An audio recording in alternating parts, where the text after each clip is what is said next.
ये कहानी करीब 1.5-2 साल पहले की है। एक 55 बरस उम्र का मरीज़ था। इमरजेंसी में वो आया था और उसका समस्या क्या था कि हाथ और पैर की कमज़ोरी होना, और वो कमज़ोरी करीब 7-8 महीना से था।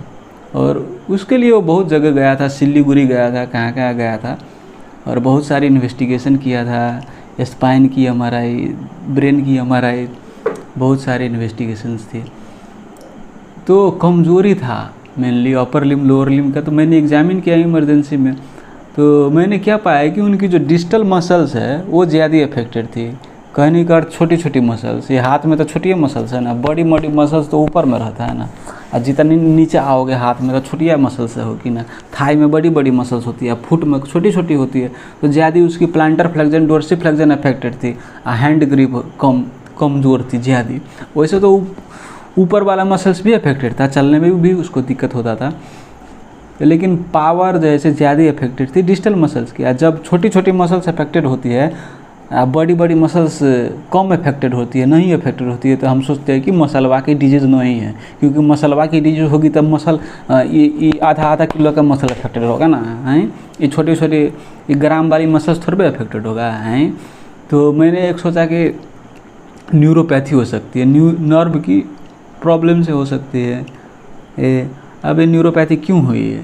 तो इमरजेंसी में उतना टाइम नहीं रहता था उस वक्त हम सबको इवैल्यूएशन करने के लिए। वार्ड में एडमिट किया, वार्ड में और हिस्ट्री ली है, तो उसका हिस्ट्री का था कि आस्थमा भी था, आस्थमा, और उसके लिए वो स्टेरॉइड और फॉर्मेट्रोल वाला इनहेलर लेता था।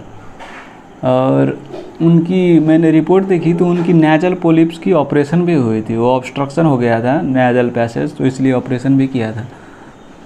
और मैंने सीबीसी देखा, यूसिनोफिलिया था, पहले ही की रिपोर्ट बहुत था उसका, ये इतना रिपोर्ट था, समझे, यूसिनोफिलिया था। तो मेरा दिमाग में आया कि भाई ये तो यूसिनोफिलिया है, नेजल पोलिप है, अस्थमा है और न्यूरोपैथी है, तो अब हमको कुछ और चाहिएगा डायग्नोसिस। तब तक उतना रिपोर्ट में कुछ नहीं डायग्नोसिस बना था, समझे। वो बहुत सारे टैबलेट सब क्या क्या सिरप सब था, लेकिन डायग्नोसिस कुछ नहीं बना था। तो मेरा दिमाग में चला आया डायग्नोसिस, भाई ये तो ईजीपीए हो गई, यूसिनोफिलिक ग्रेनुलोमेटोसिस विद पॉलीएंजाइटिस, इनका एसोसिएटेड वैस्कुलाइटिस कहते हैं।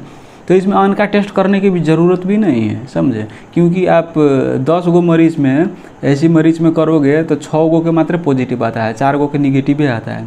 तो पॉजिटिव आए ना आए उससे हमें फ़र्क नहीं है, इतना क्राइटेरिया है ना भाई। न्यूरोपैथी है आपकी, अस्थमा है, पोलिप्स है, यूसिनोफिलिया है, हो गया ना भाई, ईजीपीए।